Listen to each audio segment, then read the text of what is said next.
Welcome everyone at home, and thanks for joining us. We are here in the business lab at Perfectionist Auto Sound. I'm here with George Martinez and John Schwartz, our amazing host. Each event that George Campaign starts with, we do a land acknowledgement that recognizes we are on Dena'ina Athabascan land, whose stewardship once was and remains today. We have switched from a live event with all of our business community to virtual. The good thing about this switch is that it allows us to include more people in the community. So as you can invite your friends to join us, start a watch party, I encourage you to include them in the conversation. Discussions like these are only beneficial to the community when everyone in the community is given space to tell their story. And so that's what we want to hear from you tonight. So please comment. We'll have questions that we would love answers from you. And what a great discussion we're about to have. So thanks for joining us. I want to start by introducing our amazing host tonight. A big thank you to John Schwartz, CEO of Perfectionist Auto Sound and Sound Shield. This shop that we are in is immaculate. It is beautiful. You can see the care of detail, innovation, and community mindedness. Knowing John and what was going on in the pandemic, he fabricated over 1,400 face shields for frontline workers and community members. And so I'd love to let him tell a little bit about where that motivation came from, you know, kind of what sparked him to do that, because it was huge, huge for many people. So I'll pass it over to John and let him tell us a little bit about that. Hey, how you doing, everybody? Thank you for having me on. I appreciate it. Yeah, so Perfectionist Auto Sound, we've been in the community. Well, I've had Perfectionist for the last 21 years, and Perfectionist has actually been around since the 80s. Anyway, so we're a huge part of the community. Without the community, we wouldn't be here. So I felt that with the face shields, it was kind of my duty to be able to produce those for everyone. I'm fortunate enough that I have some amazing tools, and luckily I have the skills to do that. And it kind of happened quickly when the country shut down, and I had some friends across the country in the same type of industry as us, and we were like, what can we do? All these people were asking for things. And so it just kind of came up. We came up with a couple designs, and you have to have a laser cutter to do them and different types of fabrication techniques. But, it started out kind of slow, but then I kind of ramped up production. So kind of when everybody was locked up and my business was allowed to stay open because it's essential, I just sat in the shop. It was crazy. I was there for 68 days straight, every day, every night. I was pretty much here till I could barely keep my eyes open, and I just kept making shields. So throughout the day, we would manufacture. Well, I guess my laser is my team perfectionist. So the laser would cut out their part, and I would cut out the other part. So we would manufacture. I'd manufacture all day, and then at night I would assemble. And then I just, I did over 1,400, and we shipped them all over Alaska. All the small villages, every hospital in Anchorage got them. I mean, the islands. And at the end, I ended up shipping them out of state as well. So my industry as a whole, in that period of time, we ended up producing over 50,000 face shields for all of the, medical people. So. Anyway, it was really nice. I'm happy I could help out, and we've been a part of the community for a long time with everything. So why would we stop now? And I really believe in Anchorage, and I believe in this whole city, and I know we can put Anchorage forward. That's why I really believe in George. Thanks, John. And I know firsthand, I had some of my nurse friends that I work with who were able to use those face shields, and we're really grateful to have them. So I want to move to another man that I greatly respect, George Martinez. He is running for our mayor, April 2021. Make sure you get out to vote as strong as you did during the national elections.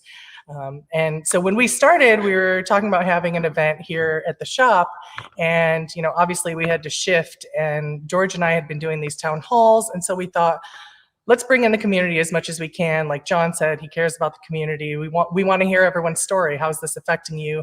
What's going on with you? So let me turn it over to George, and he can talk a little bit more about the idea of the business lab and city lab, and how we can move forward with innovation and business.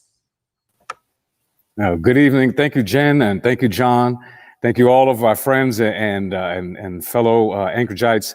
It's really good to be with you all today. As you heard, we are practicing safety first, but we also know that our city is ready for a reset and a rebuild and a rebound moment. And I just wanted to celebrate John for his community entrepreneurship, taking the innovation from your business and then applying it to helping our community. That's what rolling our sleeves up and moving Anchorage forward is all about. And everyone on this call that you're going to meet tonight, the business owners, represent that spirit that we have in our city and that I believe we need to unleash now for the benefit of our city. So the Business Lab is essentially a way we're going to bring businesses together to help build our workforce and then also make sure that our path to purpose for our young people is there. And the core concept is taking that entrepreneurial spirit into extending the classroom through an apprenticeship network that's tethered to our school district. And so I wanted to just bring a little information on this as we're sitting here. The City Lab and the LAB stands for a local apprenticeship business. And it turns businesses into an extended experiential learning classroom that supports hands-on and career technical education and the workforce development that our businesses need. So this is a mutually beneficial opportunity, but it requires businesses like John's and businesses like the other folks you'll meet tonight who are ready to step into extending themselves into a lifelong learning city, knowing we all need it. But I also want to highlight one other thing. ASD, our school district, reports that students who take 3 or more career and technical education courses have a 90% graduation rate. And the district overall has a graduation rate roughly around 80%. So we know that hands-on experiential education works.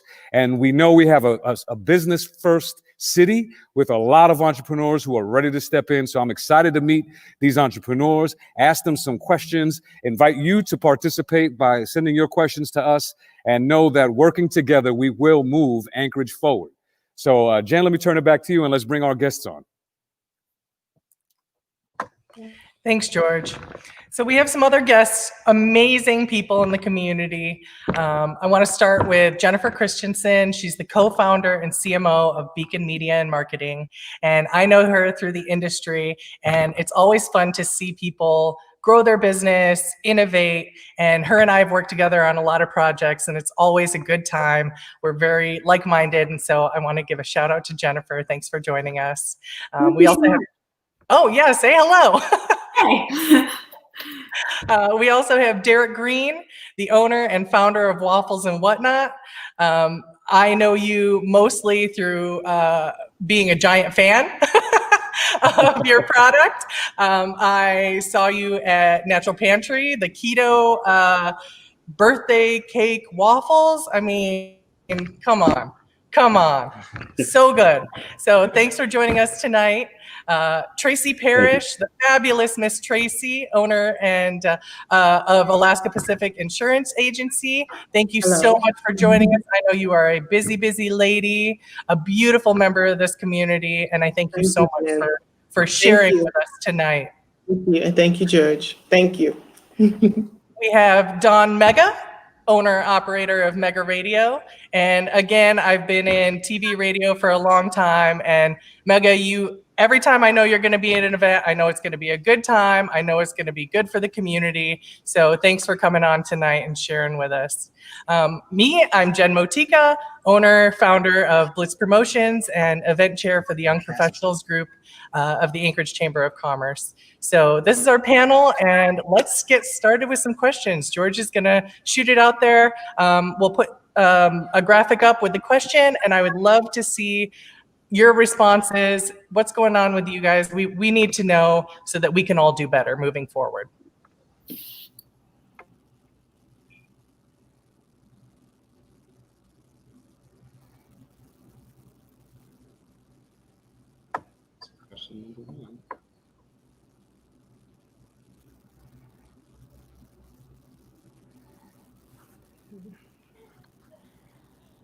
So, hey, everybody. So I want to just bring in a little bit about the background of where folks are who are on this call. And the first question is, were you born in Anchorage? If not, how did your path end up here? We are the crossroads of the world. If you weren't born in Anchorage, how did you end up here? And let's start off with the order that we went in. So we'll go with Jennifer. Sure. Yeah, we moved here from Detroit. My parents moved here when I was 9. And basically, they came here for opportunities. So they were both teachers. And, we moved away from all of our extended family. And we first moved to Sitka and then to Anchorage. And they just felt like it was a better opportunity. Teachers were paid well back at that time in Anchorage. It was a different time for sure. Their plan was to stay for a couple of years. I'm sure you've heard that a lot, but they stayed all the way to the point where they retired in Hawaii. So, and I'm still here. Excellent, thank you. Let's go to Derek.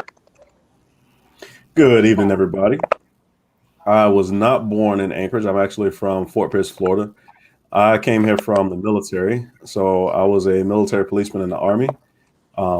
I PCS'd over to Fort Richardson, back when it was Fort Richardson, in 2005. Fell in love with Anchorage, fell in love with the state of Alaska, and just decided to stay here and plant roots, I guess. So I started the business here and plan on staying here for a while. Funny enough, Jennifer, I actually came here from Hawaii. I came here from Mililani, Hawaii. So, yeah. Well, that's love for Alaska, I tell you. Absolutely. Thank you, Derek, and thank you for being with us. Tracy? I'm from Omaha. Hello, everybody, first of all. I'm from Omaha, Nebraska, and I'm a product of a co-parent household, which actually worked for me. That's all I know, so it worked for me. So it doesn't always have to be a bad thing to co-parent if you're good parents. So I'm from Omaha, Nebraska, came here when I was 11. 1980, January 1st, and was coming to visit my dad and my stepmom. Fell in love with it when I was little, and then just kept coming back. It was first for the summers, then for the school year, and then in 1987, August, I decided I love Alaska, became my resident, and that's how I got here. So Alaska Pacific Insurance, I'm the owner of, and the operator, one of the operators. I have my angels, which you might call employees. So I'm nothing without them. So we operate and run Alaska Pacific Insurance. I try to lead. That's what I do. Absolutely. Mm-hmm. Thank you, Tracy. You're welcome. Hey, Don. I know where you're from because I know you. I know everybody here. You're all my sleeve rollers. But tell us everybody where you were from. Well, I'm originally from Pritchard, Alabama, by way of Mobile. I came here in 1998 to help establish Alaska's first hip-hop radio station. Been here ever since. I've gone to other markets since 98, Portland. Did mornings out there, did mornings in Memphis, did mornings in Tennessee. But you know what they say, when you leave Alaska, something just keep on calling you back. For me, it was my business, okay? They were calling me back. So, one day my son was like, what about me? And I just dropped everything and came on back. I was in Memphis at that. But, excuse me.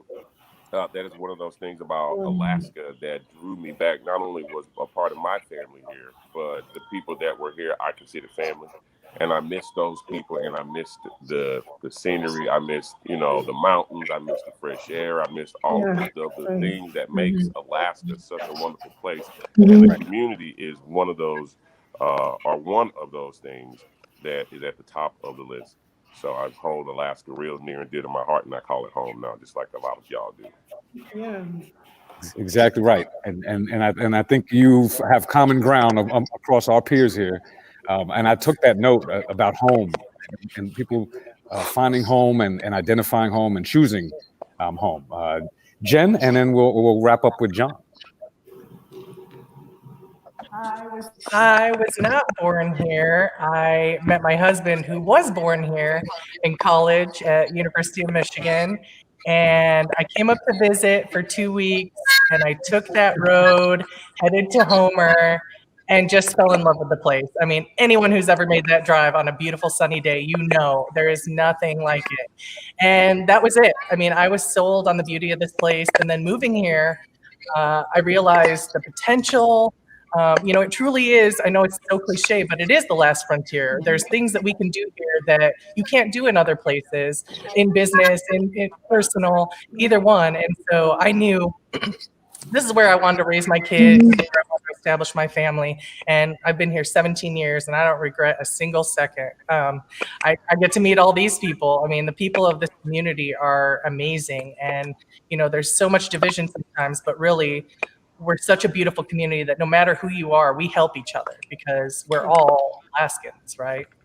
So happy to be here. Well, right on. Excellent. And John, we're gonna take us to the next one, but then we're gonna bring Cassandra from who is working late downtown, and we're gonna bring her on so she could follow up after John.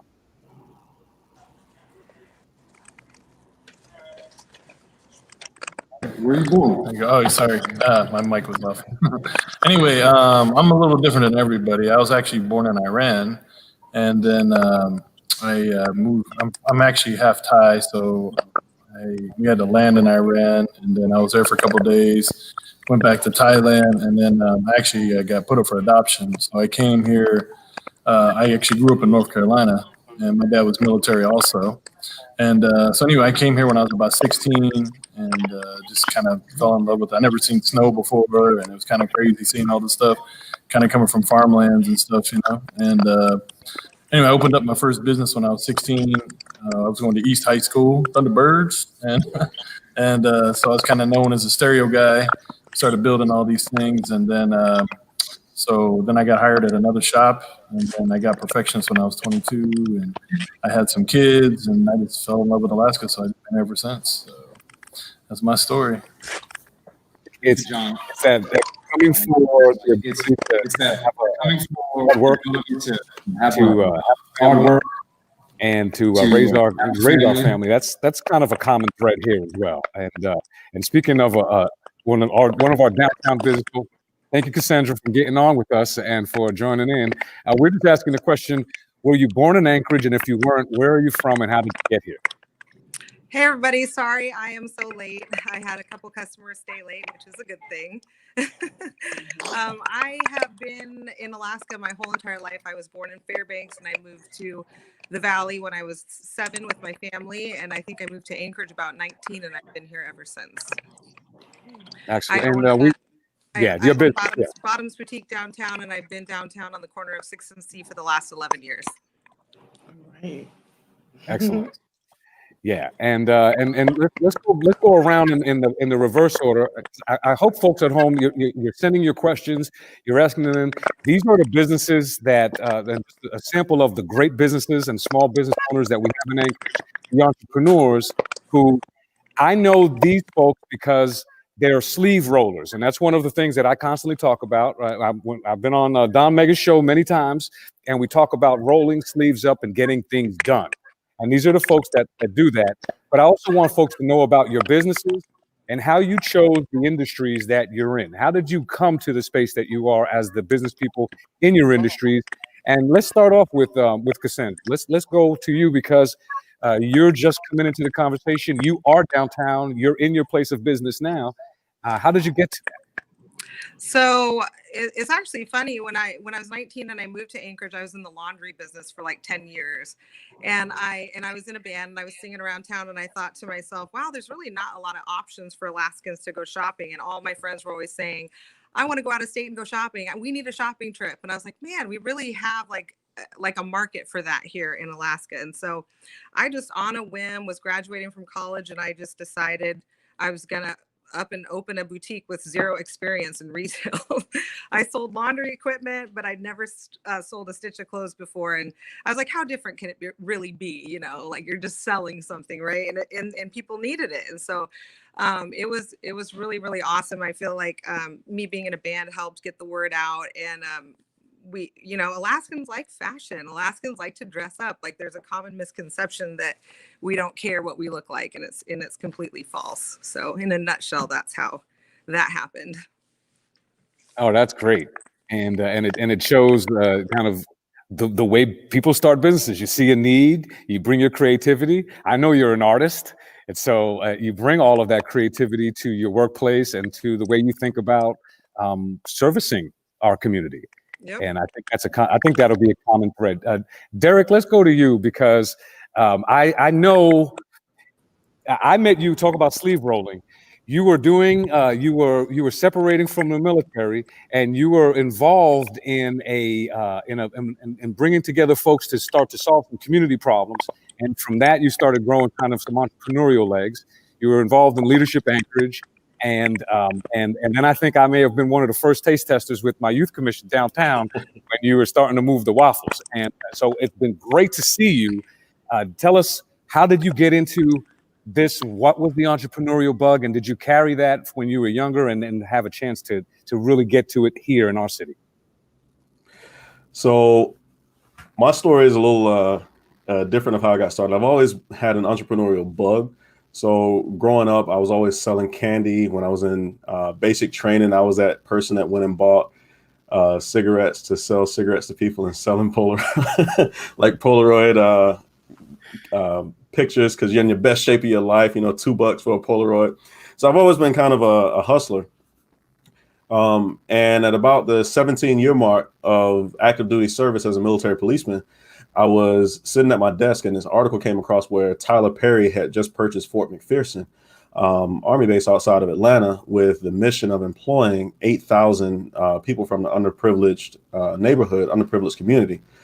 And it made me wonder, what is it that I can actually achieve if I put my full self towards something? So by the time I met you, I had actually decided to separate from the military as active duty service and just join the National Guard with the traditional weekend warrior type. And I started with Stop Talking, Start Walking. This is where I was first introduced to you. That was a 22-day long walk to raise awareness for veteran suicide, or a Facebook campaign that actually got pretty successful. And it morphed where we didn't just tackle veteran suicide. We went into homelessness. We went into substance abuse. We went into domestic violence, sexual assault, all different type of community issues. And those are all issues that I had experience with as a youth. And I kind of used my life to be that person that I be the change that I wanted to have in my life, or the change that the world needs. By the time you were actually one of the first people to try the waffles when I started out down there on the sidewalk, that was a 21-day project, brother. That was just supposed to be me and my wife going down to the Kenai for dip net season to make a buck. When I did Stop Talking, Start Walking, I paid for that out of pocket, all of it. And I wanted a way to repay myself. And that's what that was supposed to be. And it just morphed. I fell in love with it.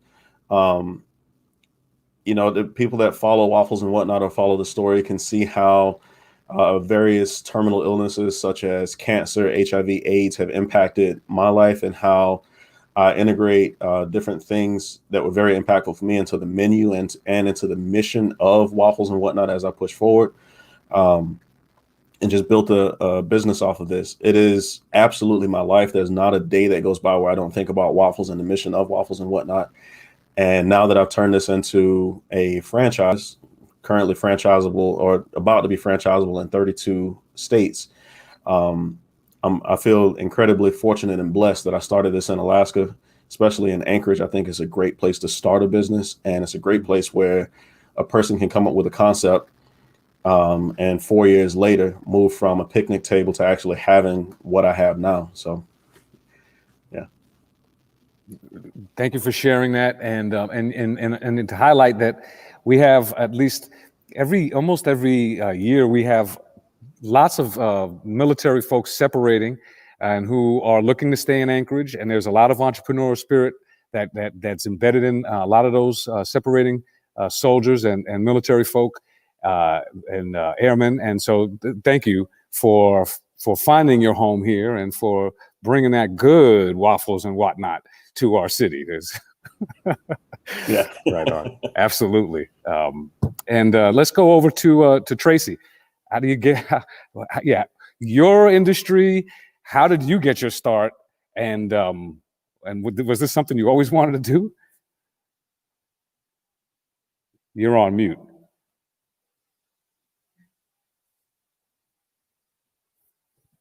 There you go. Okay, absolutely not. No one grows up and says, I want to be an insurance agent.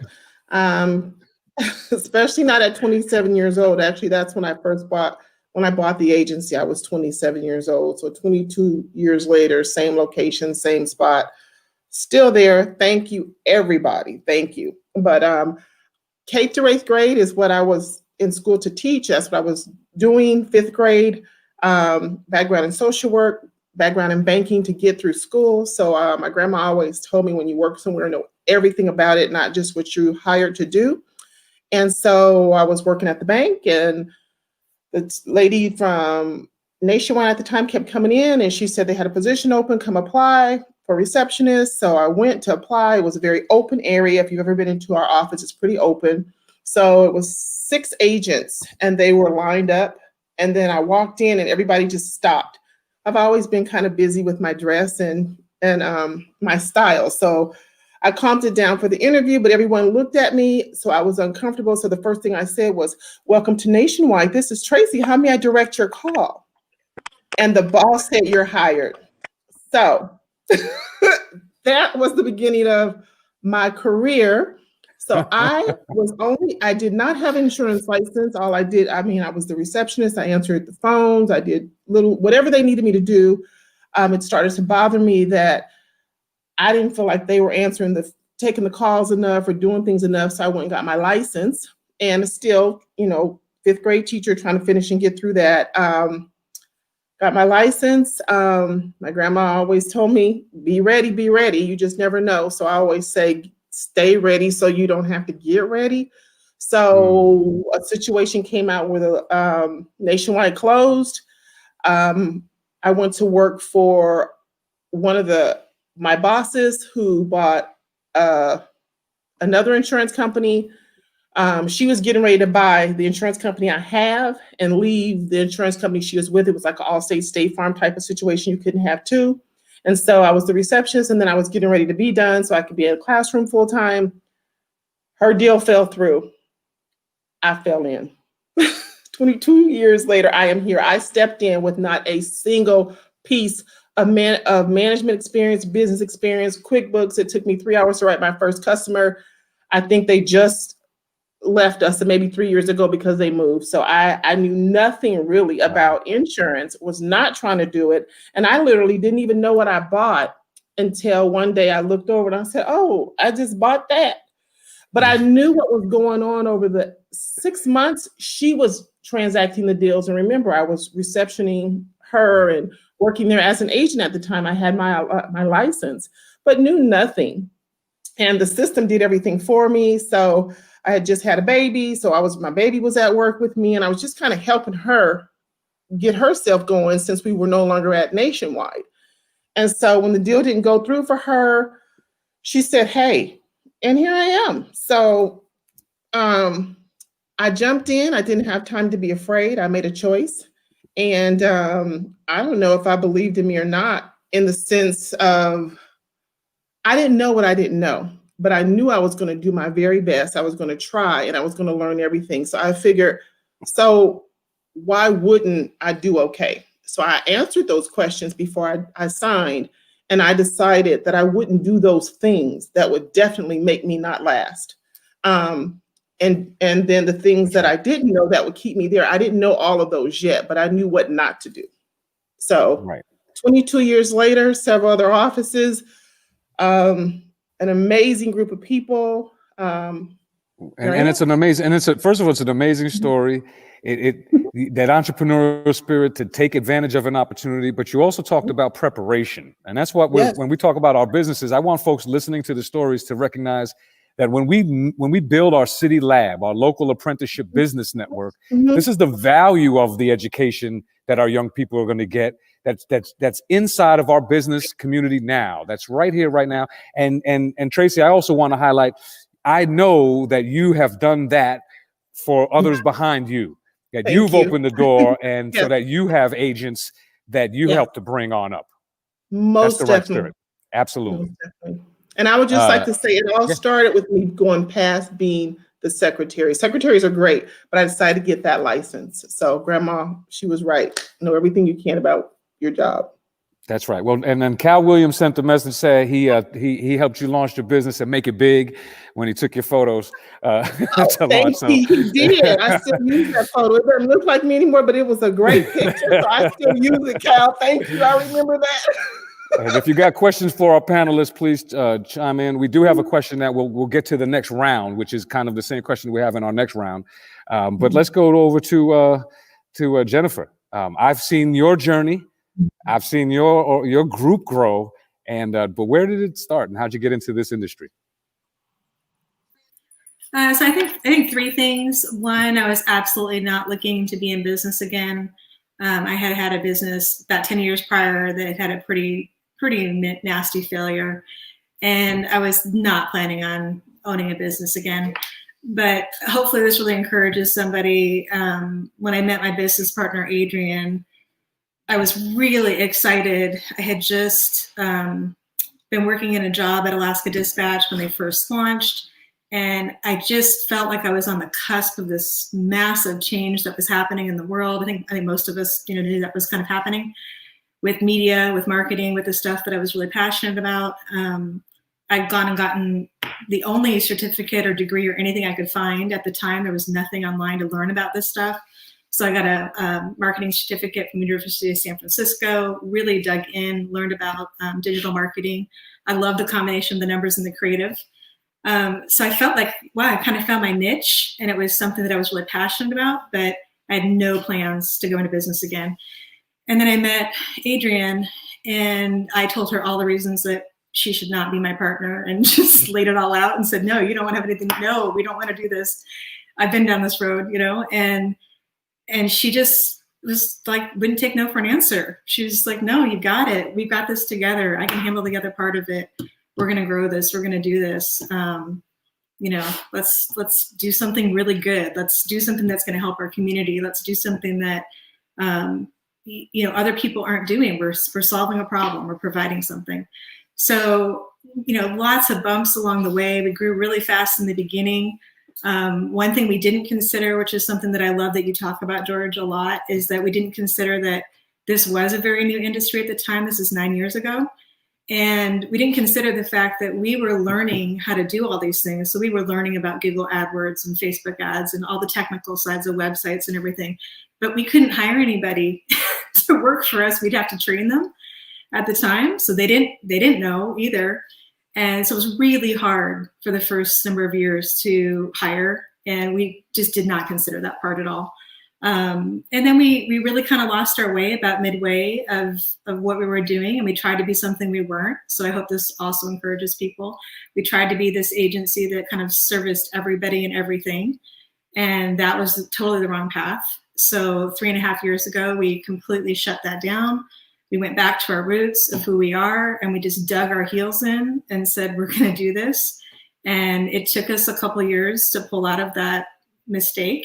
But we have really thrived in the last 18 months to 2 years, and now have offices in Reno and South Carolina, and most of our clients are actually outside of Alaska. So I'm really grateful. We're actually hiring, Alaskans now to do work for people even outside of here, which is fantastic. I have an incredible team that's very talented. And we have stuck with just hiring people in the US, and we always give Alaska Reno preference.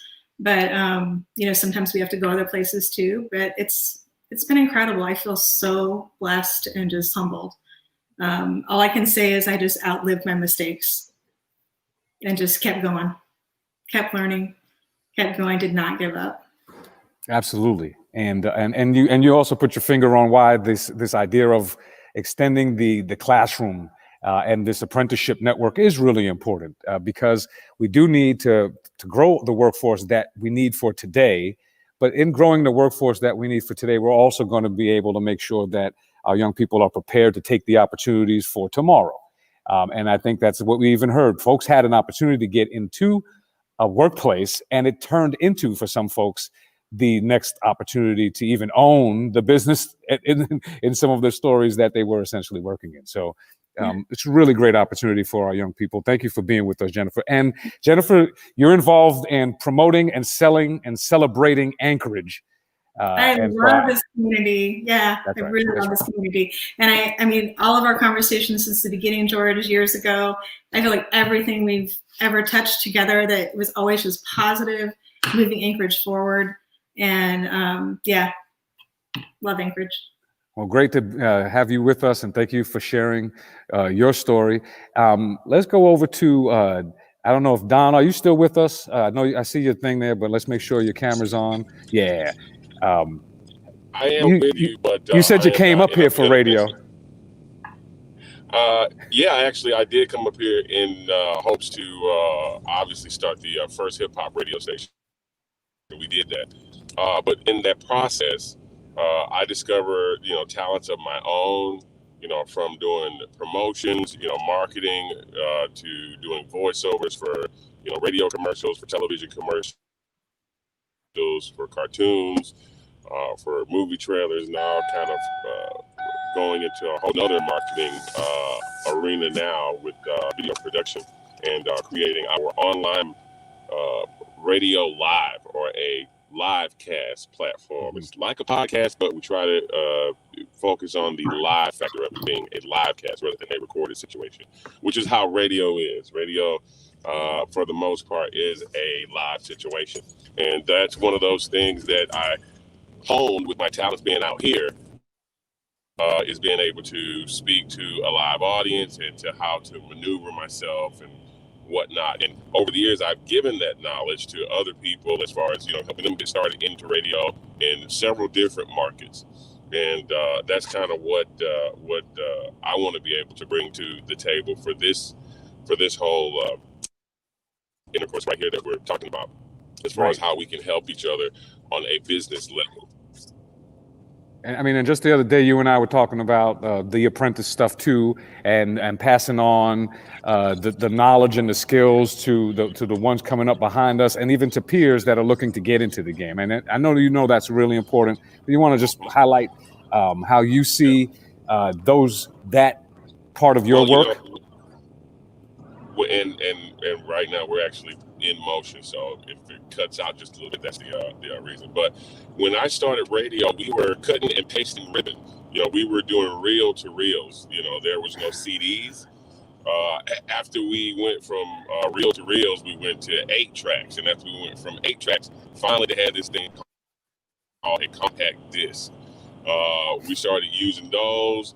And from that, the computers came in. Now, what I believe and what I know is true now, no radio personality at this point in life is ever going to be able to get that skill set, that element to help them create their personality, if you will, if they're pursuing that entertainment field of being on stage, being in front of a camera, being in front of a microphone for radio.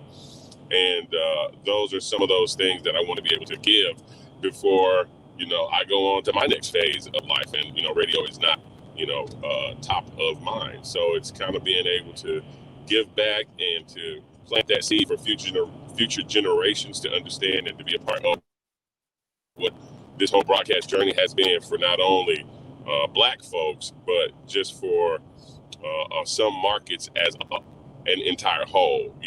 Alaska got K-Fed, got hip hop in 98, 99. That was almost unheard of where we're from, George. Hip hop was a way of life, and just being able to watch the city grow with different genres of music and different ethnicities that have come into the state from all over, like yourselves and myself. Right. It's just a joy, and it's one of those things that makes Alaska so great. It's like little New York, if you ask me sometimes. It's like a melting pot. Everybody is from somewhere. It's like all these superheroes have come to this great place to kind of combine powers, and it's pretty dope to be able to be on a call with you guys and discuss ideas for the future of the community. Thank you, Don. And while we're here, let's wind this down. We're going to go into some pivots, and we had some predetermined questions, but for the essence of time and really get into it, I want to open up the next round after we hear from our next two folks. So, Jen, Blitz, How did you even start to get into marketing, promotion, and the world of planning? I started up here in TV and got to know the market, got to know the people, make connections, networking. And it wasn't until I stepped back to have my babies and stay with them that I started hearing from other moms who are at home or other small businesses that maybe didn't have a brick and mortar shop. And how do you get your products out there? And, as this community happens to work, a friend's child needed heart surgery. And so I wanted to do a fundraiser, right? We're a community. And so I thought maybe we can do a market with all of these small businesses and make it a fundraiser as well. Can we combine business and community? And as luck would have it, and I also stumbled into this, so I didn't know what I was doing, but I lucked out in having a really great venue for reasonable, and all my friends were really excited, and we raised a lot of money, and we brought in businesses and nonprofits, and we kind of cut and paste that event in other scenarios. And then I realized there's all these small businesses out there that either don't have the tools or they don't have the confidence. A lot of us, especially on this panel, like we said, we fell into this. It was happen chance that we ended up in the industry that we're in, but we're all problem solvers and we're all innovators. And no matter what, we learn from our mistakes. And so I wanted to be able to give back to other small business owners. And so I started doing some small business conferences called Elevate. And they were discussions with how do you promote yourself? How do you market yourself? How do you build a brand? And then it just kind of grew from there like it does. And so that's really how I stumbled into it and have continued to grow and expand. And the best part is getting to connect with everyone else in the community and in some way move us to a higher level of connectivity and moving, this whole thing of moving forward. I jumped right at it because that's what it is.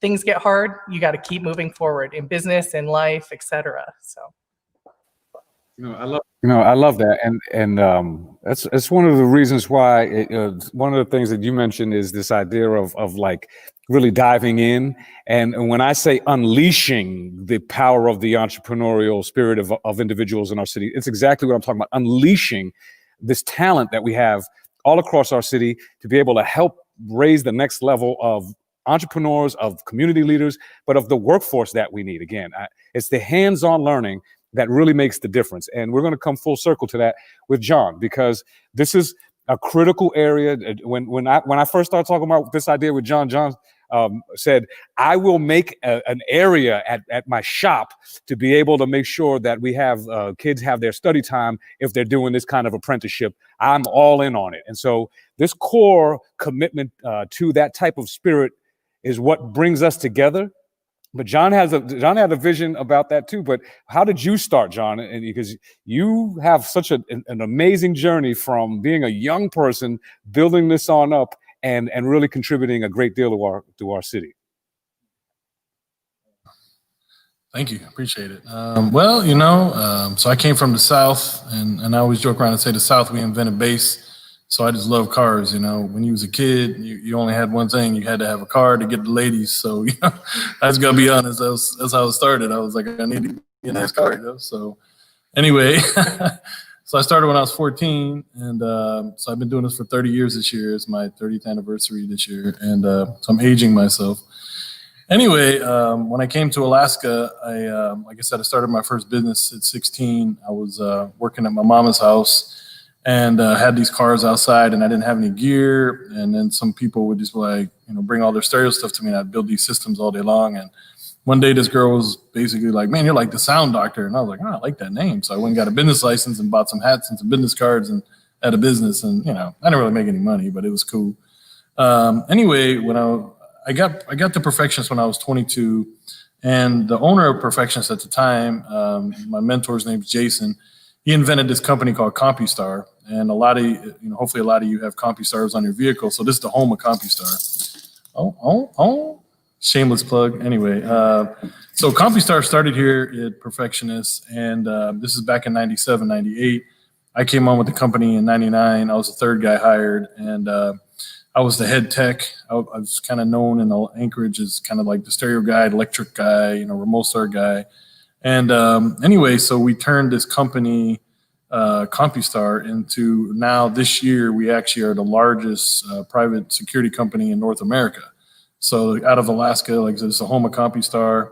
So I'm pretty proud of that. And Perfectionist in itself, 2010, 2015, we won Retailer of the Year for North America. We're the third store to win it twice. We just a ton of things. This place is all passion, and I've been just building it and doing this my whole life. And there's actually a couple shops in town that are my ex-employees, so I feel like I create my own competition and I push them to be better because, if they're not better, we can lose customers. We can lose business. And now, I fly to different conventions and all these things, and I train on business and I teach people business, and it's like all I think about is business. So I love entrepreneurial spirit. When I got Perfectionist, it was the worst shop in the Pacific Northwest. People were stealing and damaging things and everything you could think of a bad business. So when I teach people, I say I have a different advantage than a lot of other businesses, because most people, when they start a business, it's a new business. So it's like you have kind of like good credit already. You're starting fresh. Every customer that comes in already doesn't know, but they're like, oh, this is a nice place. So my place was the worst. So I had like a 300 credit score. And essentially I had to rebuild it for 5 years to get rid of the bad name.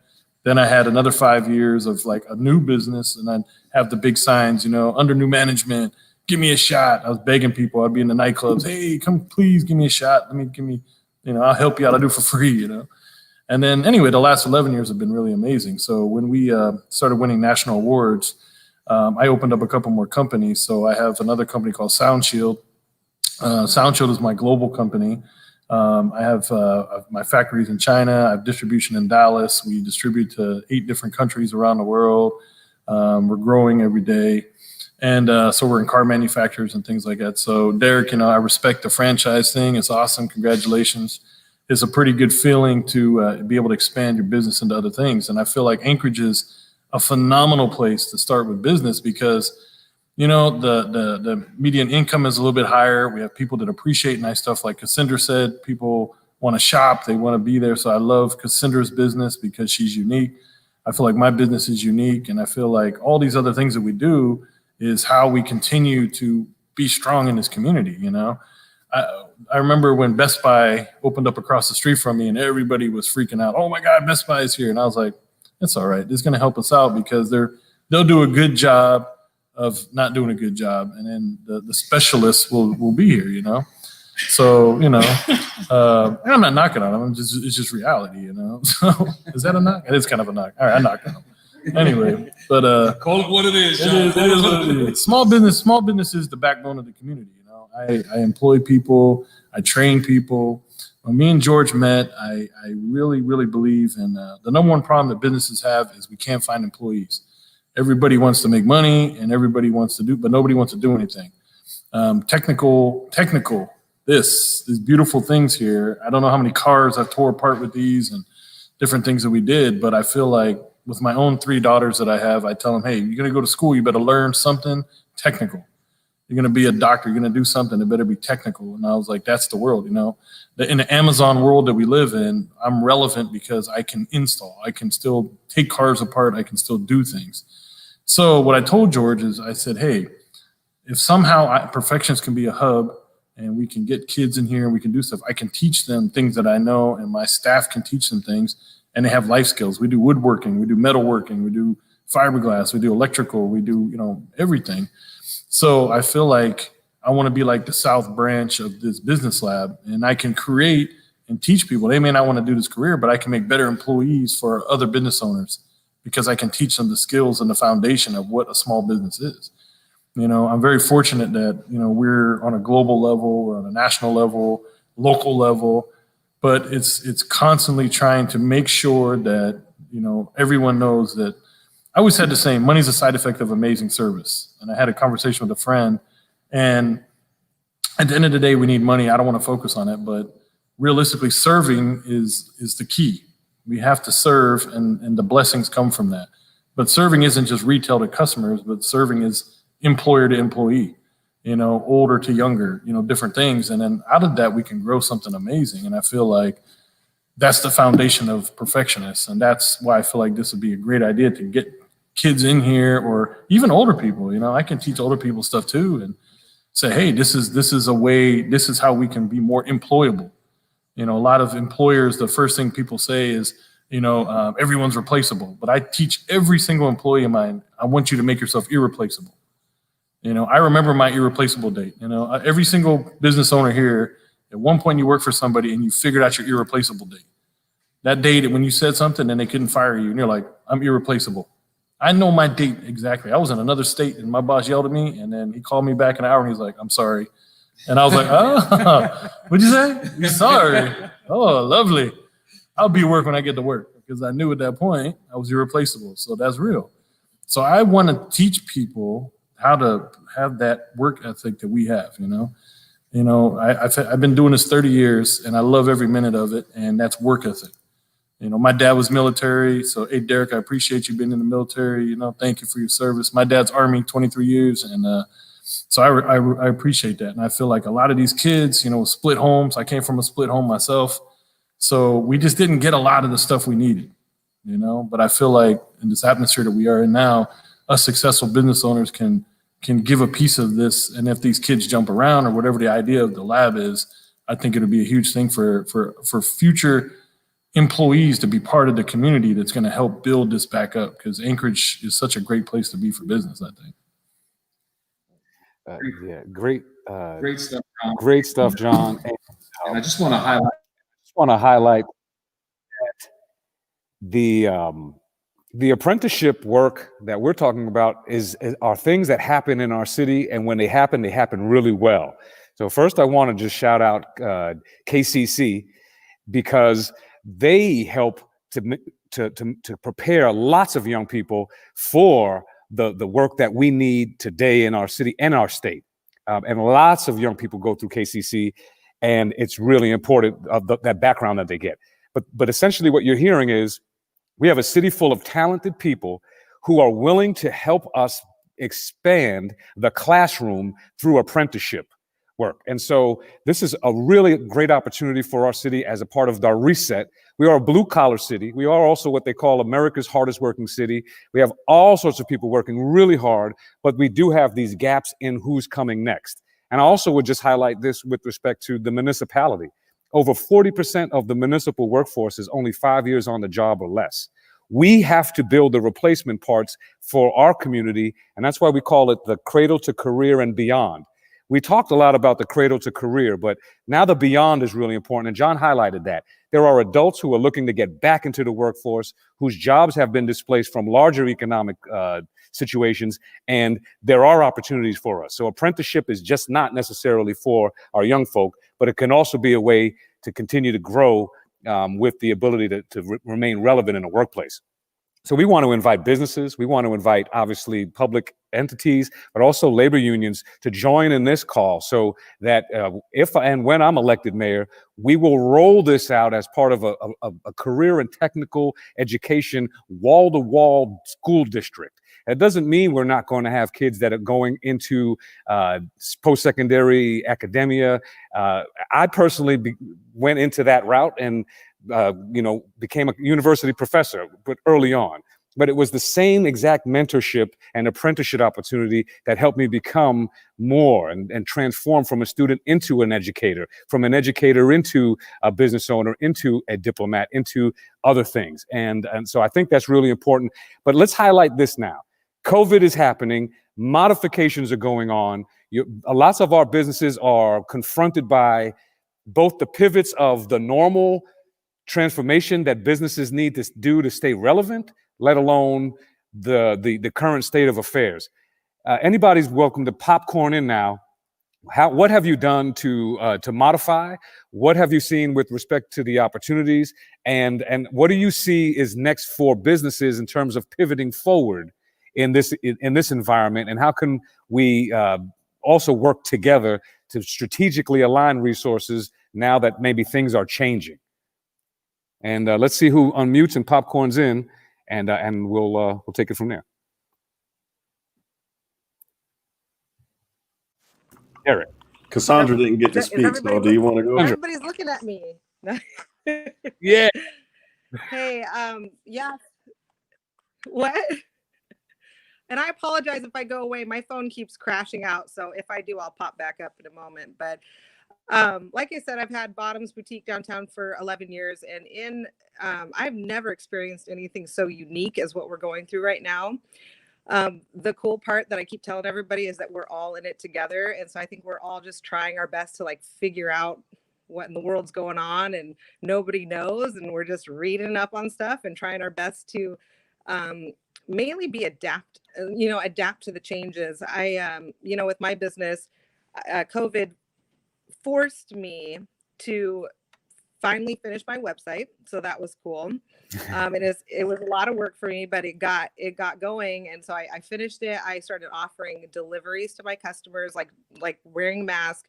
Me and my daughter, we'd go out all summer and we would just drop stuff off on people's doorsteps, no contact. It worked really well. We're offering free shipping in the state. People still want to shop. That's the thing. It's just we have to figure out the way to, where people are most comfortable. We've limited the amount of people that can be in the store at a time.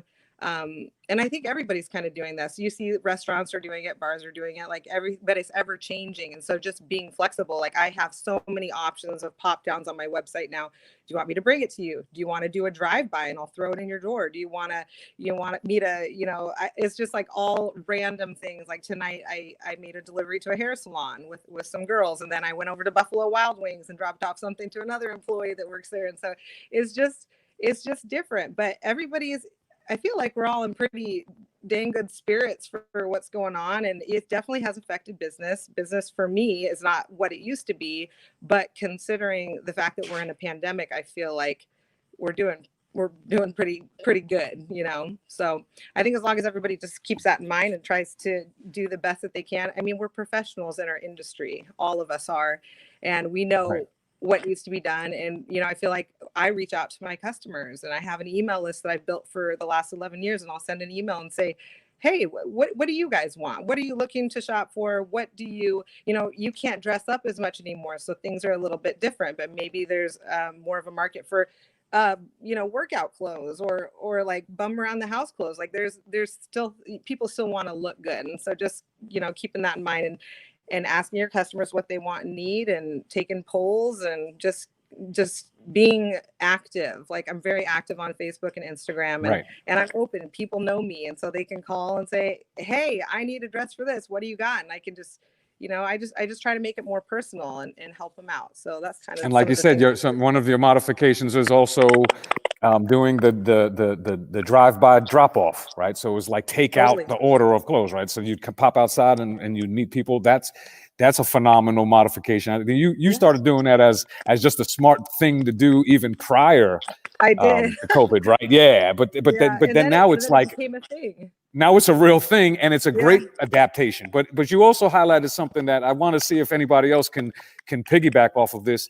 You also mentioned that it forced you forward, right? Because sometimes we're doing stuff in our business, and there's so many things going on that we don't sometimes have the opportunity to pause and do the things that we need to do to even take us to the next level, because there's so much happening at that moment. Yep. Right. Totally. So you finished the website, like you said, you went online and virtual. Anybody else talk a little bit about that too, and what forward-facing things you had to do to modify, and maybe things you knew you should have been doing already, but that now were forced to be able to kind of come to completion? Yeah, I'll just share a little bit anecdotally. So for us, we were already a digital marketing agency. That's what we do. So it actually put us in kind of like an extreme growth phase for businesses that have been kind of on the fence, like you said, not on the fence, Cassandra, but I mean, just like, hey, not getting to your website or whatever. All of a sudden they're like, oh my gosh, I have to have this stuff now and immediately. So we went into working extra hours, hiring extra staff, doing everything we could to try to help the businesses that we were working with.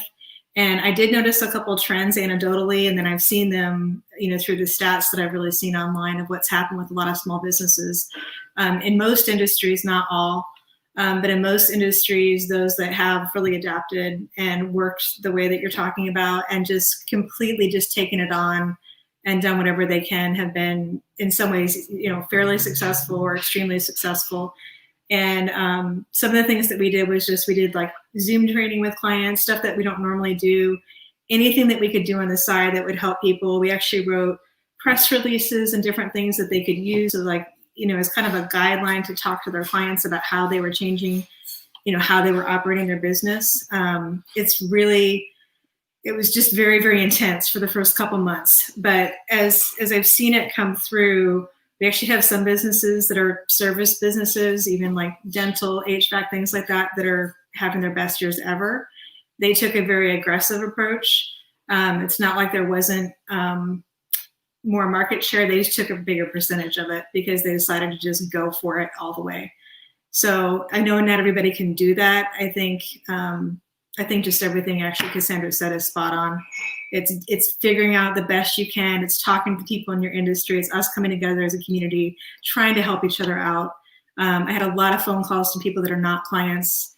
We all need to survive. We all need to do well to have a good community. So, part of it, I think, is just giving a little bit extra where you can and helping out, even if it's a competitor. We had a couple competitors that we just talked with and brainstormed, how can we do this together and help better?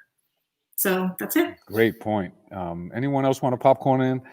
And I just want to highlight Tamika Dowdy from UAA just reached out and said, George, I would like to help advance this initiative.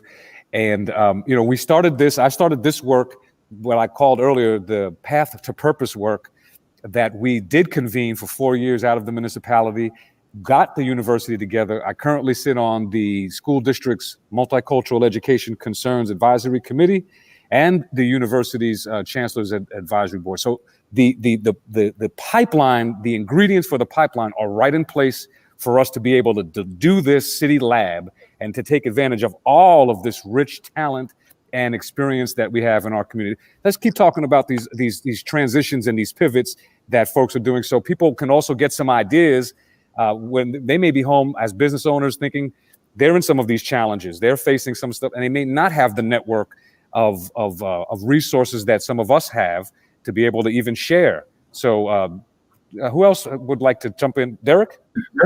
Yeah. So I'll begin by saying that I consider myself a community advocate or a public servant that's learning how to be a businessman.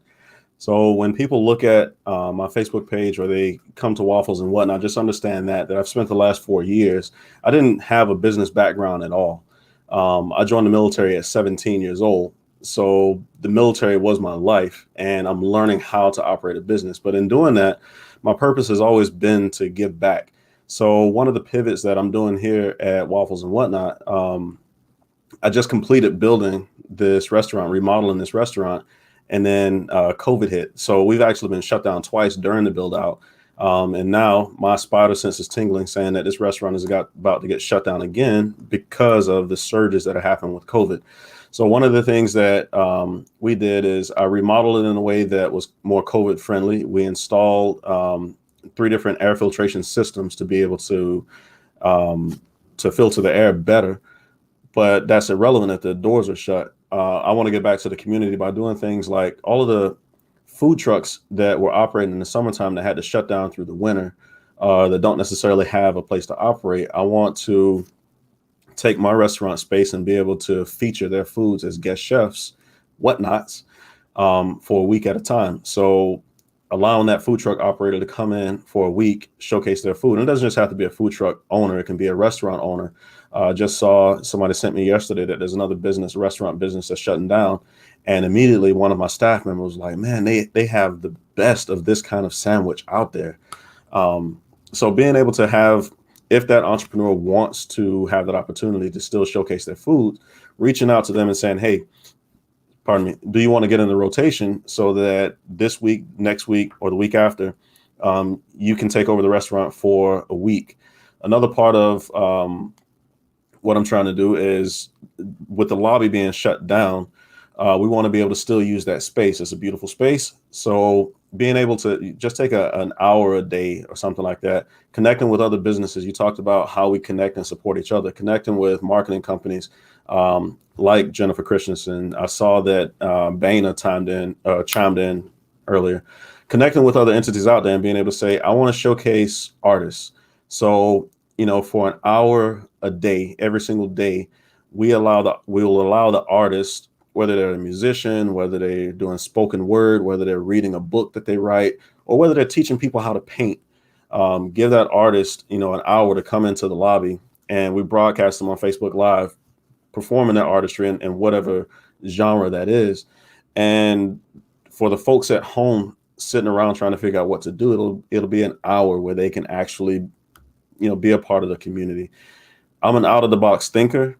Restaurant, bars, and places where people typically gather in public, we're the hardest hit in this, and we're going to be struggling the most to make it through this.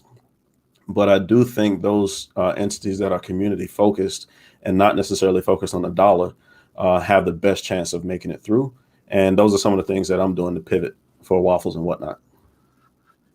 Some really great points. And we have a comment from Deshanna York, who is from the Cooperative Extension. Amazing work, Derek. Love the approach, and all tides rise together. And you really highlight a couple of good points. But let me take it to a practical space right now. One of our community leaders, Ed Wesley, is watching. So what he said was, Shiloh Community Housing is looking for businesses that are willing to pay a young person 18 to 24 until the end of the year for a paid internship. So if any of the businesses here are looking, can take on an 18 to 24-year-old, there's the contact information right on. So we'll leave it on the screen, write it down. Anyone who else is watching too, let's get that word out there. So this way we could help connect these dots. And that's one of the things when we get together, we connect dots, right? Because people who are looking to do things, looking to roll sleeves up and get things done, will find a way forward.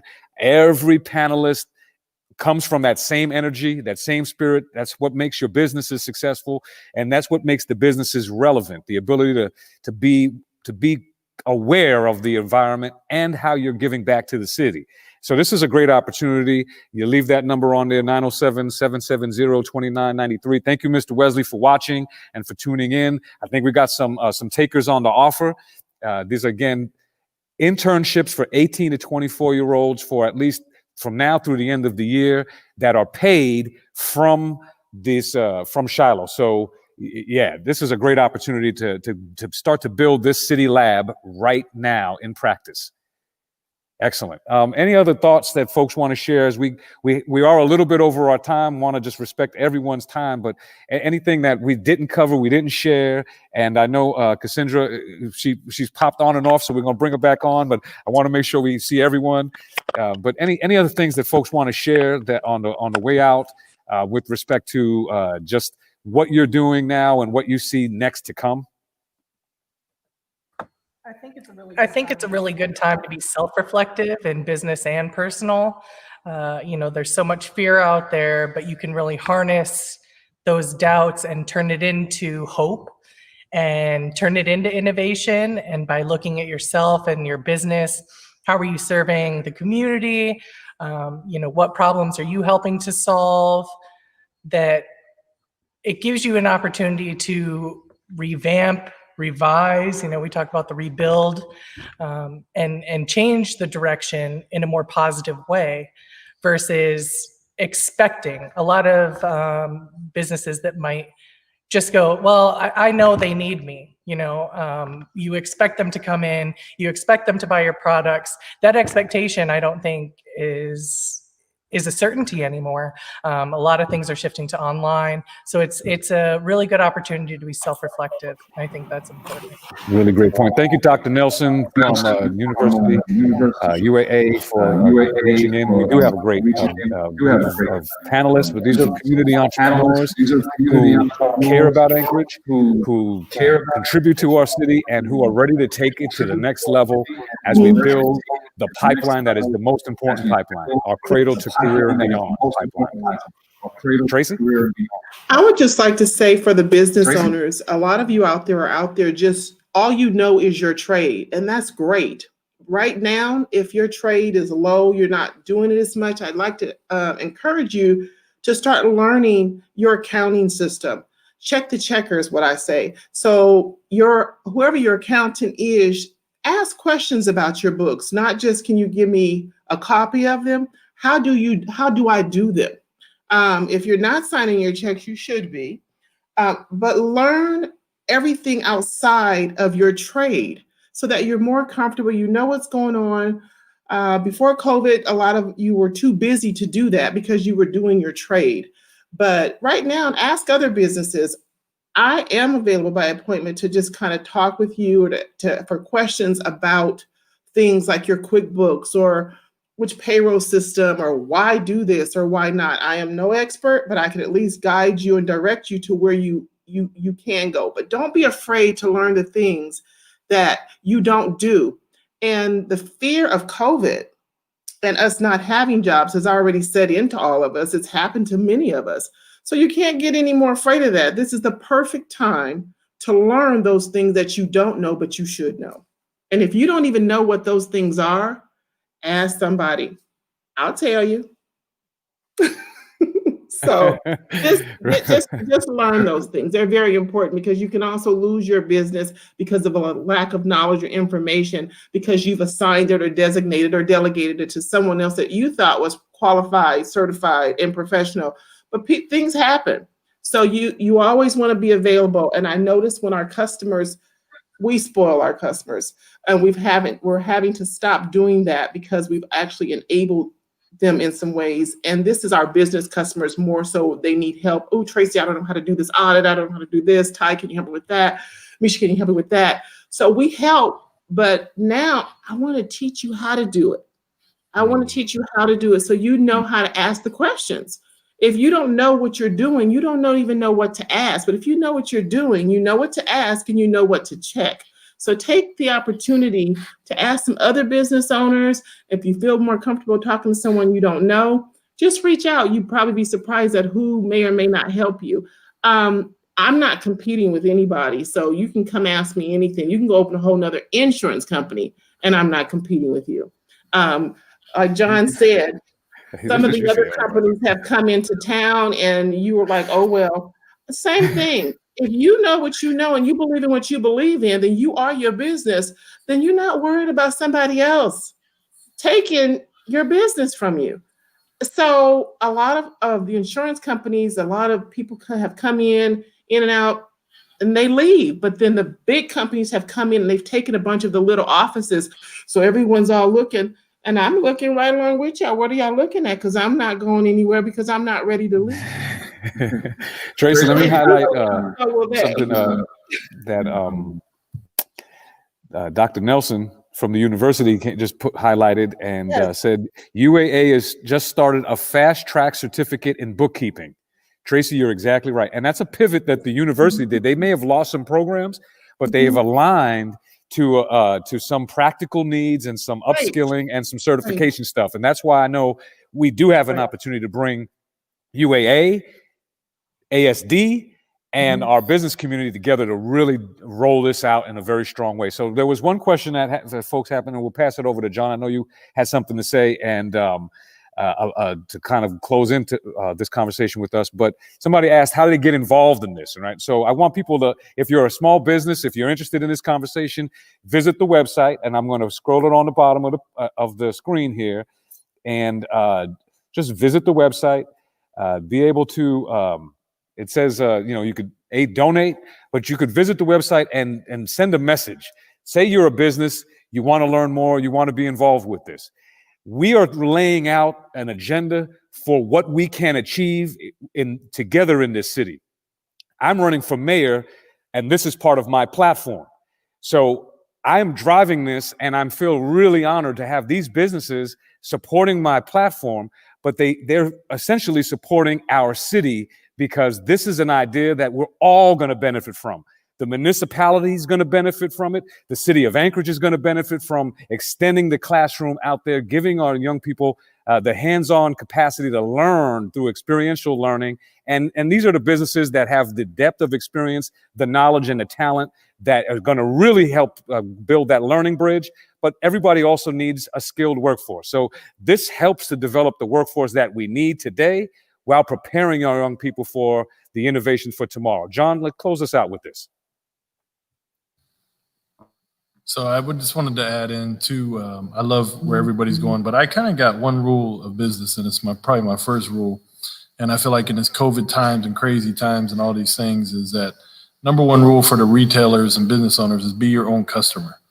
You know, like everybody said, it's tough right now. It's tough for everybody. And you know what? I eat out every single day. Okay, I'm not even lying. That's my number one expense is I eat out every single day. Okay, I love to cook. But you know what? I do that because I know that I can help. You know, I definitely always tip more. I definitely want to do more. I definitely try to shop local. We got to stick together with where we at. And by being our own customer, a lot of businesses I've seen that are struggling, they're not being very nice to customers. And I'm just going to be honest. You know, I've seen it a lot, and I feel like, listen, it's tough. You know, I used to have this saying back when I was teaching classes when I began was, make love to your customer. And it's funny as that sounds, you need to do that. You know, like as a business, we have this thing that we invest a lot of money into touching and reaching out to a customer. So you have these touches and you have all these different things that you do to get a customer to walk through the door, right? So for me, I spend $10 per customer to say thank you. You know, we clean the cars, we vacuum the car, we put a VIP card in the window, we do a handwritten thank you card every night. And every single customer gets this service. So we essentially spend $10 per customer just to say thank you. So when this crazy time hit, and a lot of you guys have been around in business since like 2008, remember when the economy crashed, that was such a whole different time, you know? And I feel like being in Alaska is a beautiful thing because we're stuck here in a sense because no one's traveling. So even back in 08 and 09, when the economy crashed, people were still leaving. So I feel like a lot of businesses, this is kind of a really great opportunity because everybody's stuck because no one's traveling. So this is the time, if you be your own customer and make love to your customers, think of like walk in your own front door and look at what the customer sees. I want you to take your camera out, start taking pictures, blow them up on the biggest screen you can see. And now you can see through your customer's eyes. You know, let's buy a little bit of paint. Let's clean up a little bit. Let's show people, man, thank you for coming here. Thank you. We're so grateful that you're here. Because every single client that comes on my doors, I mean, I've been here 22 years and I know almost every client that I have. And I have generational clients now, you know? So, you know, I got grandpa, I got the dad, and now I got the kid, you know? So if we didn't be our own customer first, I feel like we wouldn't be here as much, you know? I really feel like that's a huge thing. And being out that I'm out every single day, like after this is done, I'm going to go out to eat. So I'm going to go to the places I know that have really good service. So as someone that offers amazing service, and I want to also offer, I want to go to places that give me amazing service. So I just feel like that's something I want to say. In COVID times, I feel like if your business wasn't pushing already, when this situation happened, you weren't ready for what the potential of good business there could be. You know, so I feel like if we can remember those things, and I really think the last thing I just want to say is be kind. You know, we saw a lot of ugly. When I was making these face shields, I sat in my shop every single night by myself and I seen the ugly come out of people. And I didn't charge one person for a face shield. I did everything that I could to help this community out. And, you know, going to Fred Meyer's and seeing an old lady crying because she can't get toilet paper, it really broke my heart. So I'm just asking as a person in the city, be kind. If everything goes bad again and all this stuff happens, let's just be kind to each other. Be kind, be your own customer, and I think that'll push us through. John, you highlight something that I think is that I want to just make sure that everybody knows it's true universally as well, which is when we talk about in politics and people who are running for office, like the voter for us is who we are supposed to be paying attention to. And I find so many people, I was at a community council the other day and where people don't feel that they've been heard, seen by the representatives, by the people who are striving to be the leaders of our city in many ways. So that's true. The same exact kind of relationship between the voter and the customer at a business is really important. That we have to nurture that, we have to grow it, and you mentioned this idea of just respect. I like to use the word give each other grace. because we're all going to make mistakes, right? But if we really try our best and we have the best intentionality and we show up every single day with that, we will get through it. And you also mentioned something that I think is just so important. We have the opportunity to be aligned because of the shared challenges in a way that we haven't had before, where we can see, obviously, there is obviously business and we want to thrive and have competition because that improves services and improves quality. But it is also about the opportunity to share with each other. And even when we're talking about this mentorship network or this apprenticeship network, something else was really important today, and we would obviously want to continue convening this, that the businesses need each other to learn from each other. And that's really important. And I know that Jen is a member of the chamber, and they do great work in bringing small businesses together. And so I want to make sure that she also highlights that on the way out as we say goodbye. But there's great opportunities for our city.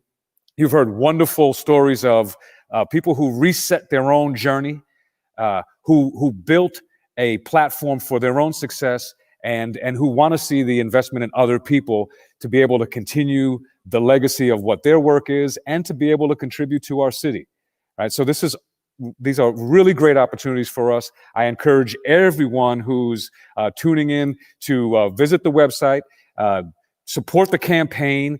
These are the types of practical solutions and ideas that we're a breath away from being able to achieve in our city. We're all aligned to being able to drive this agenda, and we're about 5 months away from an election that this could be a central component to how we start to reset, rebuild, and rebound. Business first, business minded. Let's unleash the entrepreneurial spirit in our city. Jen, I want to make sure you shout out the chamber, and we'll say goodbye to everybody. Shout out to the chamber. They're a great resource for businesses to connect, to network. I specifically work closely with the young professionals group, but really all ages are welcome, all skill sets, all industries. It's a diverse group, and we want to make sure that everyone in the community is included. Like George said, the only way this is going to work is if we are all moving forward, and that is a huge thing together, because as you can see from this panel, it's a bunch of different industries, but what we all have in common is we love this city. We like George, or we wouldn't be here, and we think that he can help bring us together and move us forward. So thank you everyone for joining us today. Make sure, go to the website george2021.com to volunteer, donate, support, and most importantly, share your stories with us, because the more we know as business leaders, community members, the more we can come together and find solutions to the problems that you're having. So make sure, leave us comment, questions. We can continue this conversation post show. And thanks again for joining us. Hopefully we'll do this again.